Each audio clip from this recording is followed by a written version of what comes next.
প্রতি বছর জিলহজ এলেই পৃথিবী যেন একই ইতিহাসের দুই দৃশ্য দেখে। একদিকে মক্কায় লাখো মুসলমান আরাফাতের ময়দানে সমবেত হন, অন্যদিকে বিশ্বের নানা প্রান্তে মুসলমানরা ঈদুল আজহায় কুরবানি দেন। কিন্তু প্রশ্ন হলো, হজ আর কোরবানির সম্পর্ক কোথায়? এই দুই রীতির শুরুই বা কিভাবে?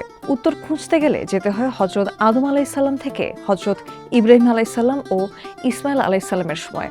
কোরবানির ইতিহাস শুরু মানবজাতির সূচনা লগ্নেই। আদম আলাইসাল্লামের দুই পুত্র হাবিল ও কাবিলের বিরোধ মেটাতে আল্লাহর নির্দেশে প্রথম কোরবানি দেওয়া হয়। কোরআনে বলা হয়েছে, আল্লাহ কবুল করেন তাকওয়াবান মানুষের কোরবানি। মানুষ কি দিল সেটা বড় কথা নয়, নিয়ত আর আত্মত্যাগের মানসিকতাই আসল পরীক্ষা। তবে ঈদুল আজহার কোরবানির সবচেয়ে বড় ভিত্তি হজরত ইব্রাহিম আলাইসাল্লামের ঐতিহাসিক আত্মসমর্পণ। তিনি স্বপ্নে দেখলেন পুত্র ইসমাইল আলাইসাল্লামকে কোরবানি দিচ্ছেন।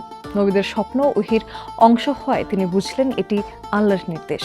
পিতা পুত্র দুজনেই প্রস্তুত হলেন। মিনার প্রান্তরে ইব্রাহিম আলাইসাল্লাম যখন আদেশ পালন করতে এগোলেন, তখন আল্লাহ তার পুত্রের পরিবর্তে পশু কোরবানির ব্যবস্থা করলেন। সূরা হজের ৩৭ নম্বর আয়াতে আছে, আল্লাহর কাছে পশুর মাংস বা রক্ত পৌঁছায় না, পৌঁছায় মানুষের আনুগত্য ও তাকওয়া। হজের ইতিহাসও ইব্রাহিম আলাইসাল্লামের পরিবারের স্মৃতির সঙ্গে গভীরভাবে জড়িয়ে আছে। আল্লাহর নির্দেশে তিনি স্ত্রী হাজেরা ও পুত্র ইসমাইল আলাইসাল্লামকে মক্কার জনমানবহীন প্রান্তরে রেখে যান। পানি শেষ হয়ে গেলে মা হাজেরা সন্তানের জন্য সাফা মারোয়ার মাঝে ছুটতে থাকেন। আজও হাজিরা সেই স্মৃতিতে সাই করেন। এরপর আল্লাহর রহমতে সৃষ্টি হয় জমজমের কূপ। পরে ইব্রাহিম আলাইসাল্লাম ও ইসমাইল আলাইসাল্লাম একসঙ্গে কাবা পুনর্নির্মাণ করেন, যা হয়ে ওঠে তাওহীদের কেন্দ্র।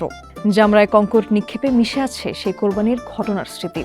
ইব্রাহিম আলাইসাল্লাম যখন আল্লাহর নির্দেশ পালন করতে যাচ্ছিলেন, শয়তান তাকে বিভ্রান্ত করতে চেয়েছিল। তিনি সেই প্ররোচনা প্রত্যাখ্যান করেন। হাজেরা সেই স্মৃতিতে মিনায় কঙ্কর নিক্ষেপ করেন। তবে বর্তমান হজ ও কোরবানির রূপ প্রতিষ্ঠিত হয়েছে হজরত মুহাম্মদ সাল্লাল্লাহু আলাইহি সাল্লামের নির্দেশনায়। জাহেলি যুগে কাবাকে ঘিরে লোক সমাগম ও পশু উৎসর্গের রীতি থাকলেও তা ছিল দেবদেবীর নামে। ইসলাম প্রতিষ্ঠিত হওয়ার পর কোরবানি ও কাবাকে তাওয়াফ করার রীতি এক আল্লাহর সন্তুষ্টির জন্য নির্ধারিত হয়। সঙ্গে মদিনার নরজ ও মিহিরজানের বদলে মুসলমানদের জন্য নির্ধারিত হয় দুটি ঈদ, ঈদুল ফিতর ও ঈদুল আজহা।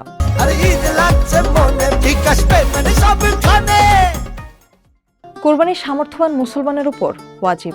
৭.৫ তোলা স্বর্ণ বা ৫২ তোলা রূপা বা সমমূল্যের সম্পদ থাকলে কোরবানি ওয়াজিব হয়। আর কোরবানি দিতে হয় জিলহজের ১০ থেকে ১২ তারিখের মধ্যে। অন্যদিকে শারীরিক ও আর্থিকভাবে সামর্থ্যবান এবং মক্কায় যাওয়ার সুযোগ আছে ব্যক্তিদের জন্য হজ ফরজ। হজ আলাদা বিধান, কোরবানি আলাদা বিধান। তবে হাজির কোরবানি আর সাধারণ মুসলমানের কোরবানিও এক নয়। কিন্তু জিলহজ এলেই দুটি ইতিহাস যেন এক জায়গায় দাঁড়ায়। এই কোরবানি শুধু গরু ছাগল কেনা, দাম বলা বা সোশ্যাল মিডিয়ায় ছবি দেওয়ার গল্প নয়, এর ভেতরে আছে সামাজিক সৌন্দর্য। যে ঘরে সারা বছর ভালো খাবার জোটে না, ঈদের দিন সেখানেও হাঁড়ি চড়ে। ধনী গরিবের দূরত্ব অন্তত একবেলার জন্য কমে আসে। কিন্তু সবচেয়ে বড় কোরবানি হয় মনের ভেতরে। কোরবানির মাধ্যমে মনের অহংকার কতটা কমলো সেটাই গুরুত্বপূর্ণ। হজও তাই।